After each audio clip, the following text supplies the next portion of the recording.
사이다 무비튼. 내 이름은 송지훈, 35살, 전기기사를 하고 있습니다.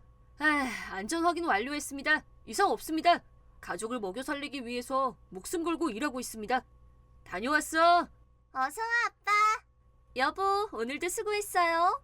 집에 돌아오면 빛나라는 딸과 아내인 하루가 기다리고 있으니 이렇게 힘든 일도 힘내서 할 수 있었습니다. 하지만 요새 신경 쓰이는 일이 하나 있습니다. 여보, 있잖아. 당신 또 새로운 화장품을 산 거야? 응? 뭐 그렇지. 나도 엄마이기는 하지만 한 명의 여자이기도 한걸? 뭐 어때?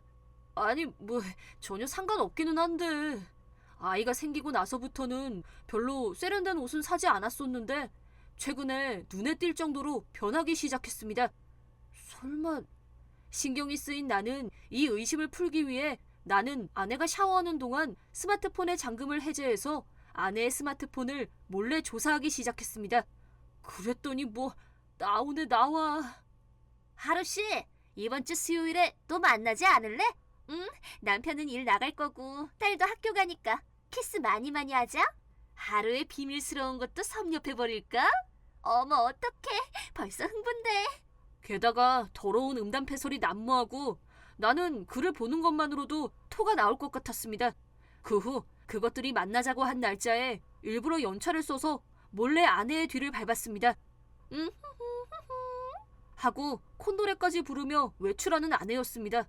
솔직히 그렇게 차려입은 아내를 본 것은 결혼하고는 한 번도 없었습니다. 그럼 하루씨 들어갈까? 응, 기대돼. 둘은 팔짱을 끼고는 금방이라도 키스할 것만 같은 분위기로 서로 마주보면서 호텔 안으로 빠르게 들어갔습니다. 그렇게 둘이 호텔에서 나온 시각은 4시간 후였습니다. 나는 아내가 집에서 나와서 남자와 호텔 안으로 들어가는 직전까지 녹화하고 둘이 나오는 그 순간까지 녹화를 끝내고는 이것들이 여기서 뭐 하는 거야?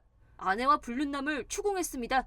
그렇게 둘에게 이야기를 들어보니 상대는 버스 운전수였다고 했습니다. 혼잡스러운 버스 안에서 운전석 가까이에 있었던 아내에게 운전을 하면서 말을 걸었던 모양입니다. 아내는 상대가 버스 운전수이기도 해서 편안하게 대화를 나눴던 것 같습니다. 똑같은 상황이 여러 번 반복되었고 친해지자 번호를 교환했다고 합니다. 버스를 운전하면서 카카오 아이디를 교환한 모양입니다. 그 후 자연스럽게 관계가 가까워져서 고백을 받았다고. 처음 버스에서 본 순간부터 반했습니다. 저랑 사귀어 주시겠어요? 그게 당황스럽네요. 저는 결혼도 했고 우선은 친구로 지내요, 우리. 아니, 친구로 지내자니 완전 딴 생각이 있었잖아. 그렇게 3번째 만난 날 잠자리를 가졌고. 그만해. 사랑해요, 하루씨. 그렇게 두 사람은 1년 가까이 질질 끌며 관계를 이어가다 여기까지 온 것이었습니다. 완전히 정이 떨어진 나는 변호사를 통해서 전부인과 불륜남을 제재했습니다. 전부인에게는 재산 분할 없이 위자료 1,000만 원을, 불륜남에게는 3,000만 원을 청구했습니다. 이 새끼는 수중에 140만 원 정도밖에 없었던 모양이지만 알 바 아니죠. 자업자득입니다. 딸의 친권은 전부인이 가져가게 되었습니다. 처음부터 딸은 싫어했지만 전부인이 듣지를 않았습니다. 아빠랑 떨어지기 싫어. 어리광 부리지 좀 마. 너는 내가 배 아파서 낳은 딸이야. 내가 너를 키울 거라고. 계속 제멋대로 하는 건 대체 누구인지. 이 여자랑 말싸움하면 끝이 없어. 뭐 그렇게 돌싱이 된 나는 마음을 진정시키며 일에 더욱 매진했습니다. 이혼하고 한 달 후.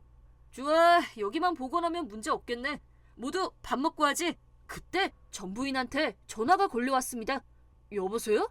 지훈씨, 도와줘.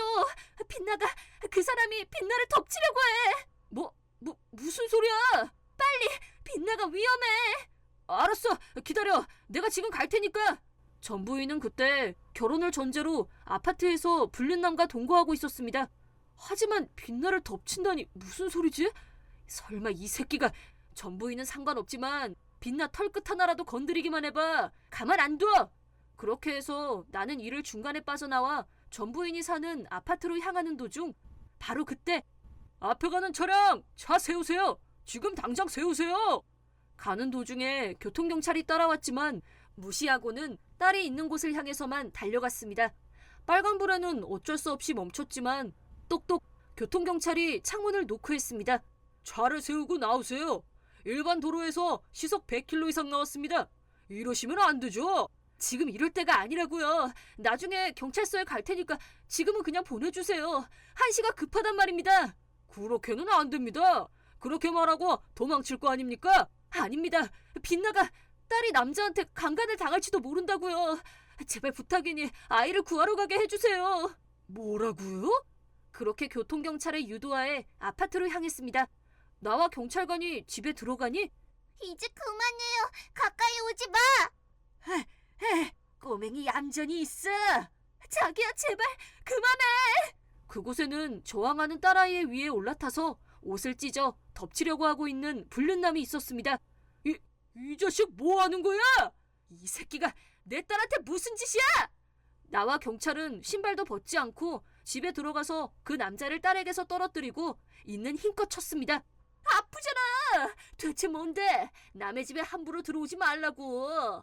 비싼 위자료까지 내고 키워주기까지 하는데 위자료 4천만이나 내라고 하고 말이야. 덕분에 내 인생이 엉망진창이 되어버렸다고. 딸내미 몸 정도야. 내가 아무렇게나 해도 상관없잖아. 네 딸을 내가 4천만에 샀으니까. 뭐라고? 이 새끼 말 다 했냐? 죽여버리겠어! 여기서부터는 내 기억이 거의 없기는 하지만 정신을 차려보니 경찰관이 나를 말리고 있었고 그 남자는 바닥에 피투성이인 채로 쓰러져 있었습니다. 아무래도 내가 때려서 곤죽을 만들었나 봅니다. 불륜남은 그대로 부녀폭행 미수 현행범으로 잡혀갔습니다. 그 김에 저도 교통위반으로 딱지를 끊었습니다. 원래라면 면허정지가 될 정도의 위반이었지만 상황이 상황이었던 것만큼 제한속도 100km를 넘었음에도 80km 넘은 것으로 해주셨습니다. 이쪽도 일이다 보니 너무 나쁘게 생각하지 말아주십시오. 아닙니다. 저야말로 딸을 구해주셔서 너무 감사합니다. 이때 나는 빛나가 어쨌든 무사하다는 것에 안심하였고 불륜남에 대한 분노로 거의 제정신이 아니었지만 실은 저 사람 예전부터 술에 취하면 손 쓸 방도가 없었어. 연봉이 적으니 어쩔 수 없이 나도 일을 해야 했고 게다가 돌아오는 게 늦으니까 내가 없을 때 빛나의 가슴이나 엉덩이를 만졌었나 봐.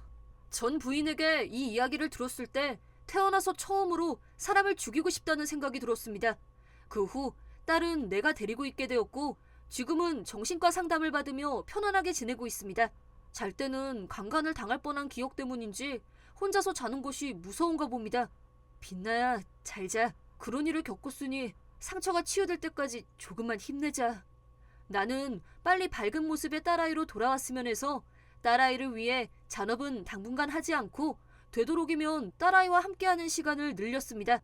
수입은 줄었지만 아내와 불륜남에게 받은 위자료가 있으니까 당분간은 괜찮을 것 같습니다.